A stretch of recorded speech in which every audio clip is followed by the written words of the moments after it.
All right, we are moving right along, and we are on part B-2, and we're working on, that 2019 exam. So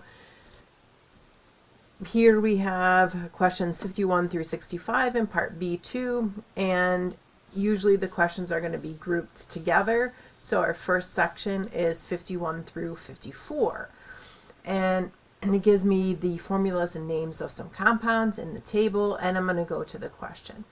Identify the noble gas that has atoms with the same electron configuration as the metal ions in rubidium chloride when both the atoms and the ions are in ground state. Okay, so rubidium chloride. So I'm looking at this one right here. So RbCl.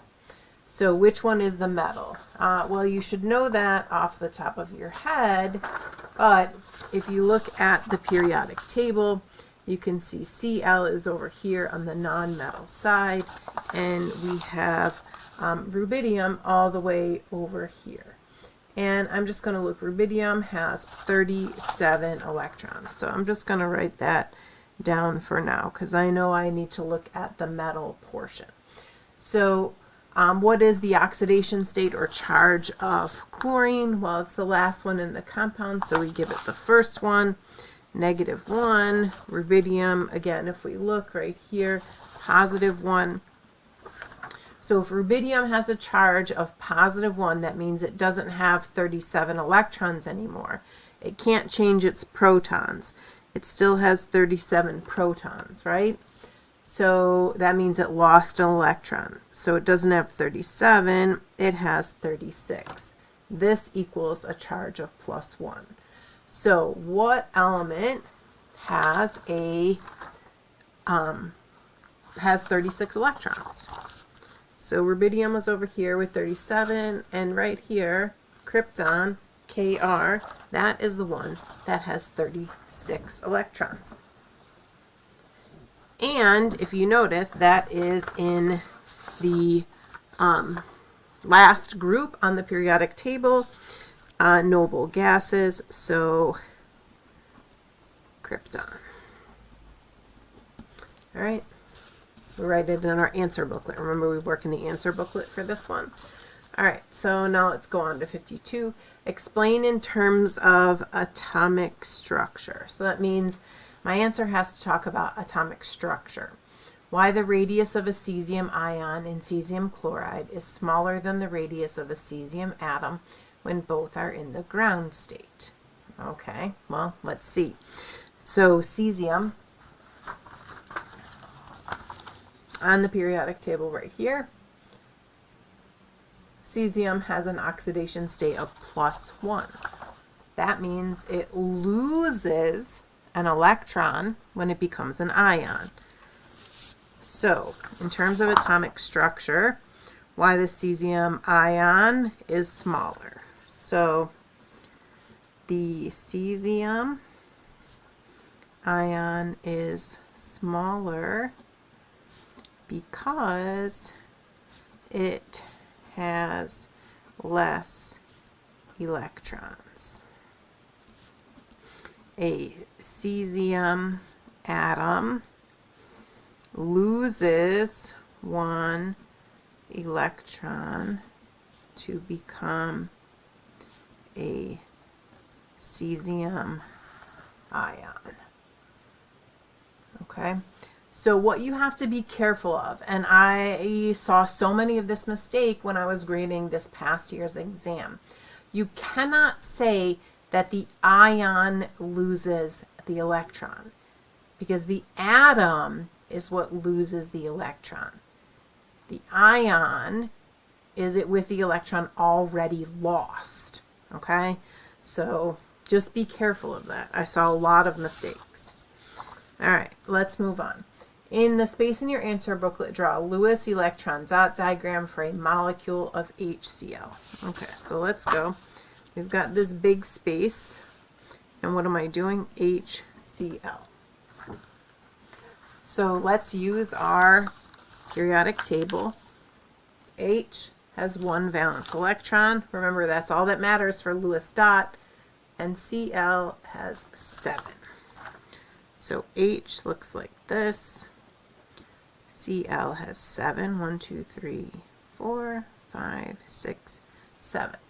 What happens when we have a Lewis dot structure is unpaired electrons line up and bond. So I'm going to have H like this, and then chlorine has some unbonded but paired up electrons, so it should look like this. Your only other option would be to draw this. So in place of the 2 electrons that are shared between them that form the bond, you could draw the bond. But you got to leave these electrons. Okay. All right, I know I'm going to have to turn the page here. So for question 54, explain in terms of charge distribution why a molecule of carbon tetrachloride is a non-polar molecule. Okay, carbon tetrachloride you could see is CCl4.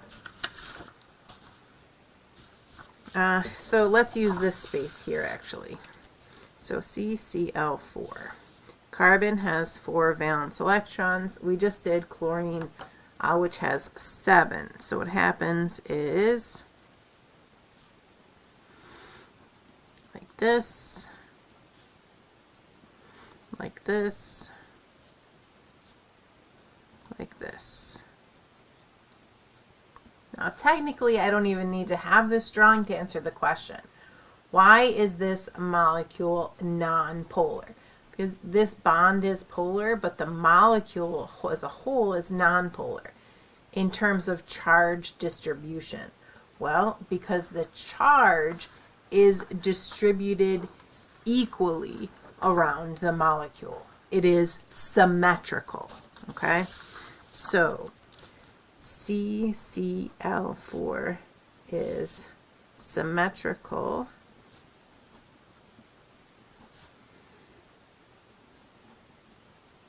which means the charge is distributed equally and the molecule is non-polar. Okay, so that was the end of this first section, 54. So let's move on. So our next one, we have 55 through 57. I have some reading here and a table, but let's go to the questions first. Identify the decay mode of Ne19. You can see I've got a short line right here. So where do I find decay mode? That's a reference table question. So I need to go right here. I have to find, let's make sure, of Ne19. All right, so Ne19 right here, its decay mode, which is this column, is B+. Now you could write that, right? Or you could go to this table, which is table O, and see that that's positron. I have a lot of options to write, so you could B+, you could write positron decay. All right, let's go to the next. State the number of neutrons in an atom of Ne20 and the number of neutrons in an atom of Ne22. Okay, so you can see I have Ne20 and Ne22. So I have Ne20, Ne22. Let's look at the periodic table really quickly. Neon, right here, see its atomic number? 10. So how do I find the number of neutrons? Because this is mass number. This is protons and neutrons. This is just protons, so you subtract. So Ne20 has 10 neutrons, and Ne22 has 12 neutrons. Okay. Show a numerical setup for calculating the atomic mass of neon. Okay, so now I have this table. So I'm going to kind of need to look at both of these things at the same time. So I have 3 isotopes. I have their abundance and I have their atomic mass. So I'm going to show you the way that it's most commonly shown like in an answer choice when you have a multiple choice question. So 90.48 times 19.99 plus 0.27 times 20.99 plus 9.25 times 21.99. But those were percents, so then I have to take the whole thing and divide it by 100. Now, the other option, which is, this is usually how I do the math, but this is perfectly acceptable, okay, is to change the percent into a decimal first. So 0.9048 times 19.99. You just have to make sure you match the abundance with the correct atomic mass. This one I have to be careful when changing that into a decimal, because I have to move it 2 places. So 0.0027, 20.99, and then plus this one, 0.0925 times 21.99. And then this time I would not divide by 100 because I already did the dividing by 100 each time. So this is one option. This is the second option. You don't write both. You pick one. So whichever one you're more comfortable with, that's the one you write. This one right here is usually what I write, but this is usually what they show in multiple choice questions. So just to be familiar with both. All right, let's look at my next section, 58 through 60. All right, so here's our next group of questions. Here we have some reading. Let's skip it. Identify the metals in period 3. Okay, so that's an easy question. Remember, groups vertically, periods horizontally. So period 3. Metal, metal. Even though this touches the staircase, it is still a metal. It is not a metalloid. This one, though, is metalloid. Non-metal, non-metal, non-metal, noble gases. So we have Na, Mg, and Al. Okay, so we have Na, Mg, Al.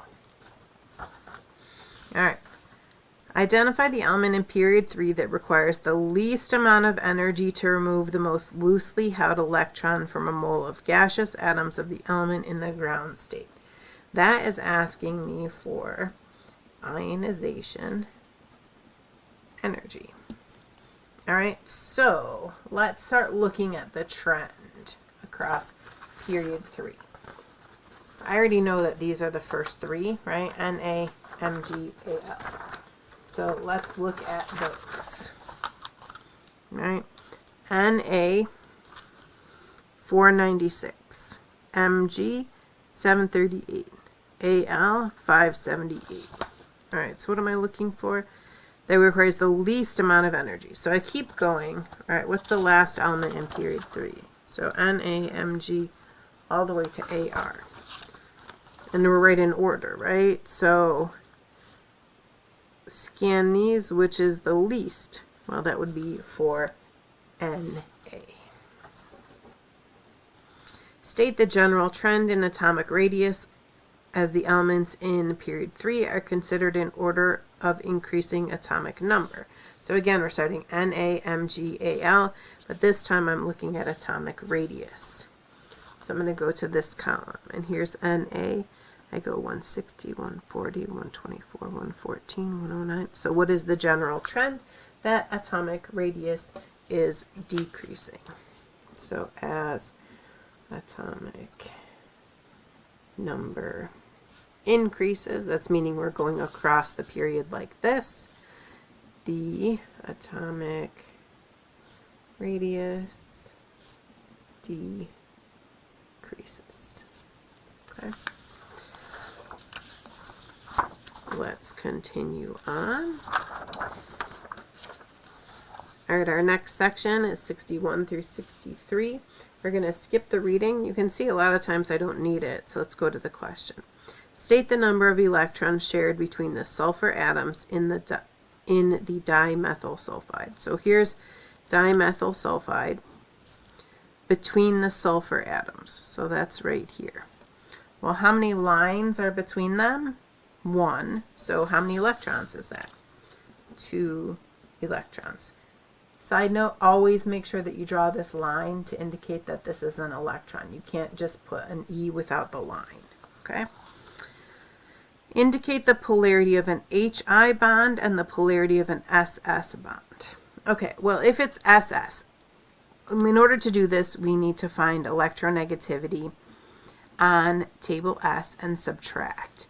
But say sulfur is 20, it doesn't even matter, and this sulfur is 20. When I subtract them, I get 0. If this sulfur is 1 and this sulfur is 1, I subtract to get 0.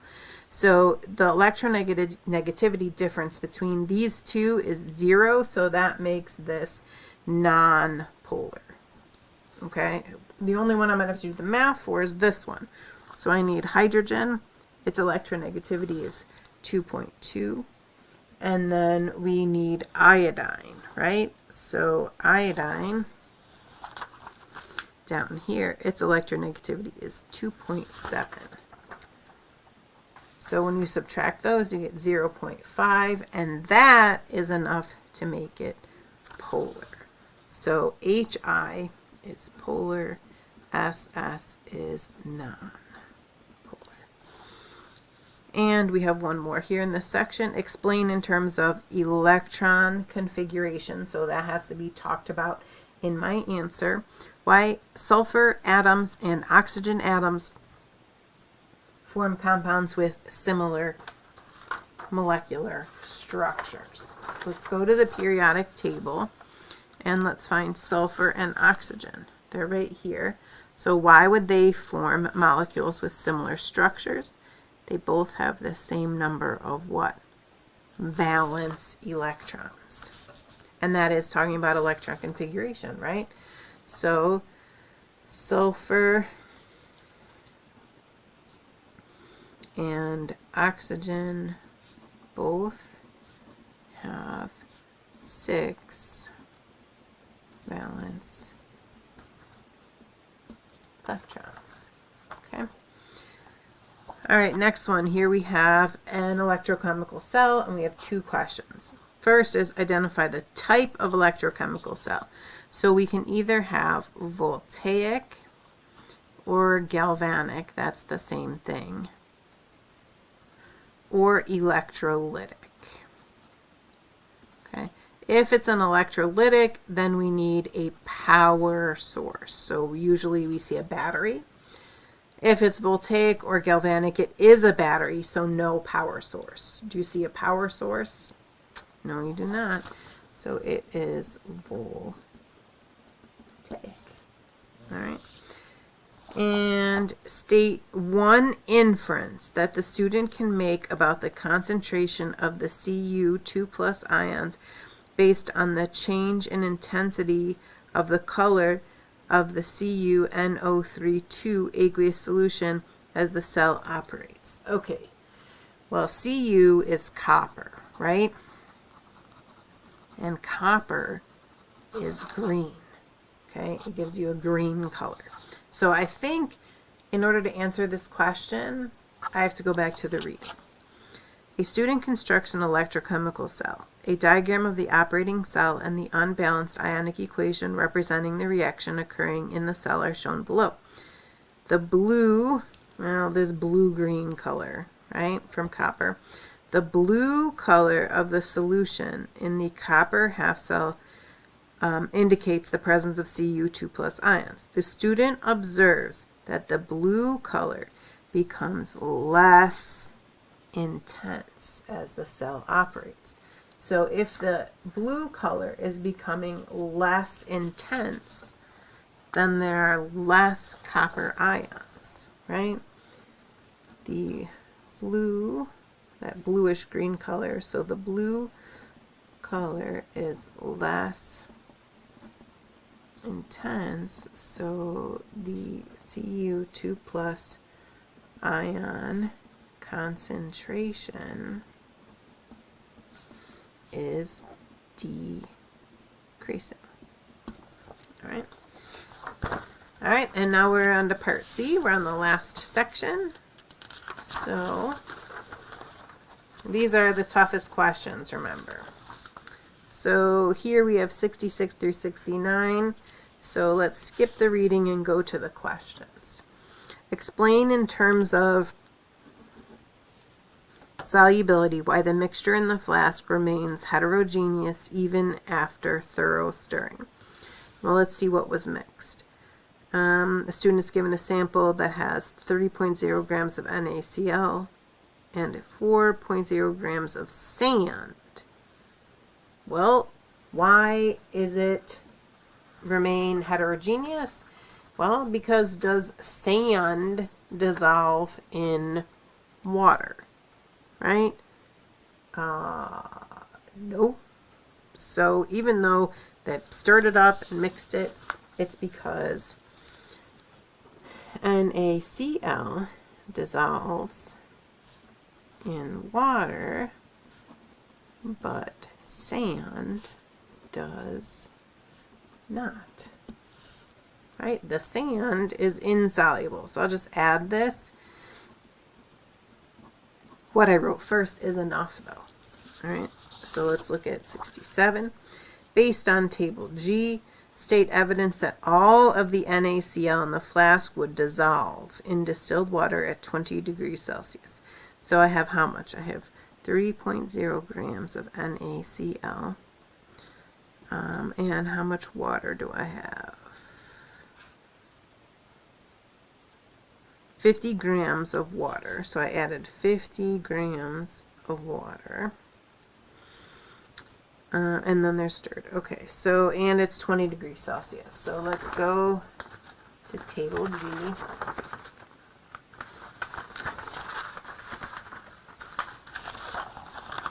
Okay. Here we have table G.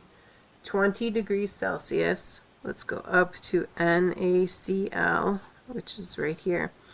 It would hold about 37 grams in 100 grams of water. I only have 50 grams of water, so it would hold half as much. But half of 37 is definitely, this is less than that, right? So this is 18.5. It would hold 18.5 grams, but I'm only putting in 3. So yes, okay? So let's see again. Based on table G, state evidence that all of the NaCl in the flask would dissolve at 20 degrees Celsius. So at 20 degrees Celsius, the solution would hold about 18.5 grams of NaCl, but we only used 3 grams. So the solution remains unsaturated. Okay. 68. Describe a procedure to remove the water from the mixture that passes through the filter and collects in the beaker. Well, how do I do that? Well, I'm going to let the water evaporate, right? So evaporate the water. I could say heat up the mixture to allow the water to evaporate, boil off the water, but we're evaporating the water. And our last question here. The student reports that 3.4 grams of NaCl were recovered from the mixture. Show a numerical setup for calculating the student's percent error. Okay, so every time you have a numerical setup question, you need the formula. So here's percent error. So percent error equals measured value minus accepted value divided by accepted value times 100. Okay. Then all you need to do is plug in your numbers. Measured value is what I got in the lab. That was 3.4. Accepted value is the right answer. Well, it told me that I added 3.0 grams. Accepted value again times 100. Period, done, end of story, stop here. This is all you need to show. Okay. All right, let's move on to our next section. Here we have 70 through 73. Again, we go to the questions first. Determine the temperature of the HE gas at a volume of 15.0 milliliters. So a volume of 15, go across, it's right about here, right? And then I'm going to go down. So here I have them right about here. So this is 310, 320, 330, 340, 350, right? So this is between 330 and 340, okay? Probably more like here. So I would say like 336. That's going to be what I'm going to write. Now I'm going to let you know, on the Regents exam, you were given a little bit of flexibility. You were allowed to write anything between 334 and 341 Kelvin. So that was your range. If you had one of those, you were right. Explain in terms of particle volume why the sample of helium gas cannot be compressed by the piston to 0 volume.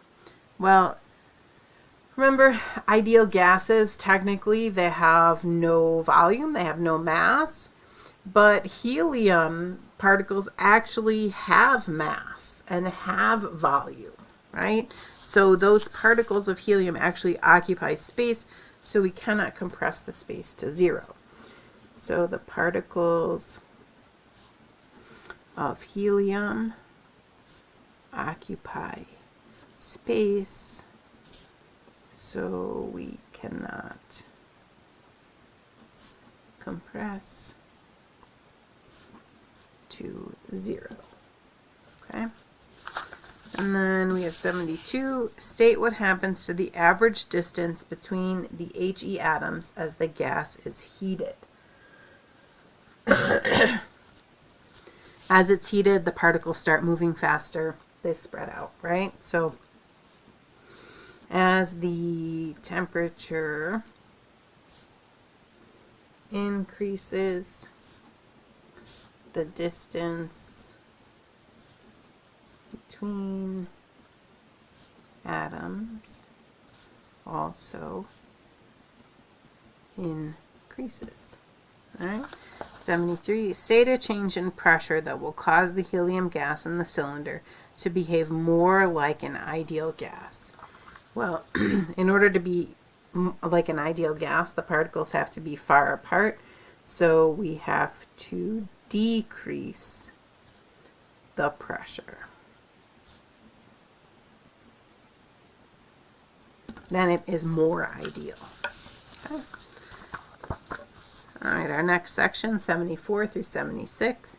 State one change in reaction conditions other than adding a catalyst that will increase the rate of the reaction. Okay, so the easiest thing to say in this case is increase temperature. All right, so because that's always the right answer, add a catalyst or increase temperature. So that's always right. You can't just say change temperature. You have to say increase temperature. What else could you say? Well, you can see you're using solid zinc. So we could say increase the surface area of the zinc. So break it in smaller pieces. Okay. And we had an HCl solution. So we could increase the concentration of HCl. So you need one of those answers. All right. On the labeled axes in your answer booklet, draw a potential energy diagram for this reaction. Okay, so you can see here I have the axes right here. I need to draw a potential energy diagram. All I need to know is which one of these it is. I have exo and I have endo. An exothermic potential energy diagram looks like this, And an endothermic potential energy diagram looks like this. I need to know which one to draw. How do I know? I look back at my equation. Do you see energy? Energy is on the product side. When energy is on the product side, it is being released. When it is being released, it is exothermic. So all I need to do is draw a rough sketch like that. So start here, and this line just needs to be lower. That's it. And explain why this reaction will not reach equilibrium. Let's go back to the reading. I'm going to scan and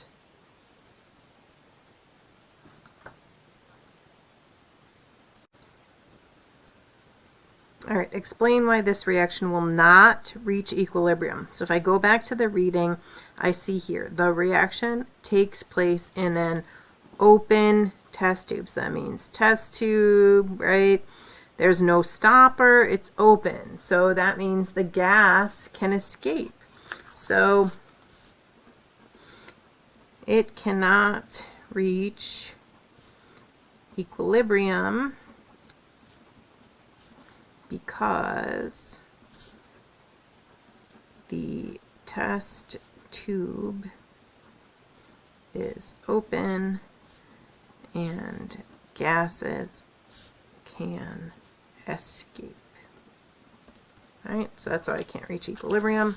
All right, we're getting there, almost finished. All right, so we're now on 77 through 79. Go to the questions. Determine the number of carbon atoms in one molecule of an alkane that has 22 hydrogen atoms in the molecule.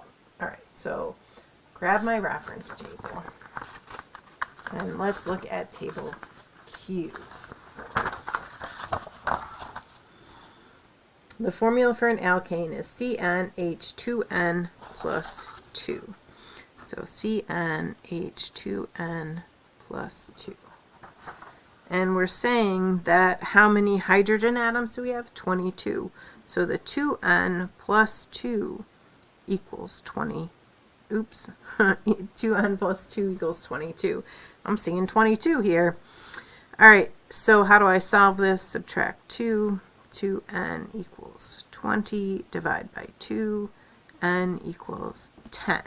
So there are, and that goes with how many carbons? So there are 10 carbon atoms. All right, next question. State the temperature range for the fraction collected that contains octane molecules. So octane, oct means what? If we go back to the reference table, oct means 8. So oct is 8. So where is 8 number of carbon atoms per molecule? 8 is in between these, so it's between 40 and 200. So 40 and 200. Okay. 79. Draw a structural formula for 3-ethyl hexane. All right. Ugh, this is literally my favorite part of chemistry. I loved these drawings. So I'm drawing 3-ethyl hexane. So I'm just writing it here so it's a little easier. Hex means what? 6. So my chain is 6 carbons. 1, 2, 3, 4, 5, 6. 1, 2, 3, 4, 5, 6. On carbon number 3, that's the address. I have to put an ethyl group. What does ethyl mean? Ethyl means 2 carbons. So 1, 2, 3. On carbon number 3, I put a chain of 2 carbons coming off. And I cannot be finished until I add the bonds for all of the hydrogens. Remember, each carbon forms 4 bonds. So I don't have to draw the H's, but I do need the lines. Okay? And let's go on. Yeah, 2 last sections. So 80 through 82. Identify the positive ion in the sample of HCl aqueous. bonds. Well, I don't even need to do the reading to do that. So what's the positive ion? The positive ion is first. That's H. And what is it? H plus. And that is a hydrogen ion. Okay. Show a numerical setup for calculating the concentration of the hydrochloric acid using the titration data. When it says show a numerical setup, I need a formula, and then I just plug in numbers. So I have this space right here. Here's where I need to put it. Here is my titration formula. Okay. So I'm going to write that. MAVA equals MBVB. Let's look at what we have. And NaOH, 1OH, HCl, 1H. So that's important for setting up the formula, thank goodness. So 20 milliliters of HCl. So that's the volume of the acid, 20.0. Using 0.025 molar, the NaOH. So that's the MB. 0.025 molar. And then in one of the trials, 17.6 milliliters of the base. So that goes here, 17.6. And that's it. I could be done. Stop there. Just plug in the numbers. You don't have to solve it. You don't have to rearrange it. Don't move anything. Done. Less of a chance to make a mistake if you just leave it as it is. Okay. The concentration of the base is expressed to what number of significant figures? So here's the concentration of the base. Let's just write that down here.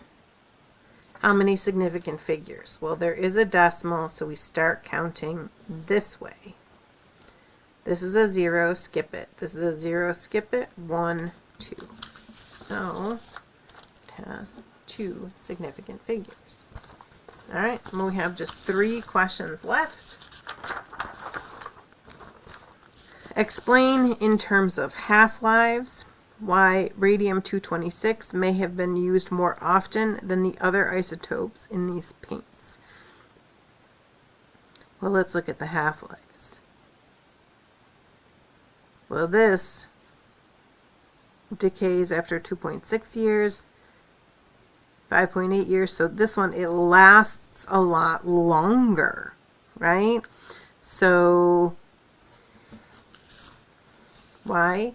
Because the half-life of radium-226 is much longer, right? So we're making glow-in-the-dark paint, see, glow-in-the-dark, so it's obviously going to glow a lot longer. So paint with radium-226 would glow much longer because, now I have to talk about what? Half-lives, right? Because its half-life is much greater. All right, so you have to talk about half-lives. Okay. All right, 84. Complete the nuclear equation in your booklet. Okay, so here, that's where it's divided, right? So 147 on this side, so I need 147 here. Because 147 plus 0 equals 147. And then I have 61 on this side and a negative 1 on this side. So 61 equals negative 1 plus x. I do plus 1 plus 1, 62. So 62. Now I need a symbol, so I need to go to my periodic table. What element has the atomic number of 62? SN. Symbol. Top number, bottom number, symbol. All right, last question. What fraction of an original radium-228 sample remains unchanged after 17.4 years? Okay, so we start with the sample, right? Then it would go to a half, it would go to a fourth, it would go to an eighth, it would go to a 16th, go to a 32nd, and continue like this. So what I need to look at is radium-228. Well, its half-life is 5.8 years. So this takes 5.8 years. This takes 5.8 years. This takes 5.8 years. Every single time it decays to half, that's going to take 5.8 years. How much time has passed? 17.4 years. So let's do this. 17.4 divided by 5.8 equals 3. So it should have been 3 half-lives. So if I add 5.8 plus 5.8 plus 5.8, I'm going to get 17.4. So I need this half-life, that's 1, this half-life, that's 2, and this half-life, that's 3. Altogether, that's 17.4 years. This continues further. So what fraction? It is 1/8. So that's what I write here, 1/8. Please write it as a fraction. When they ask you for a fraction, write it as a fraction. And there you go. That is the end of the January 2019 exam.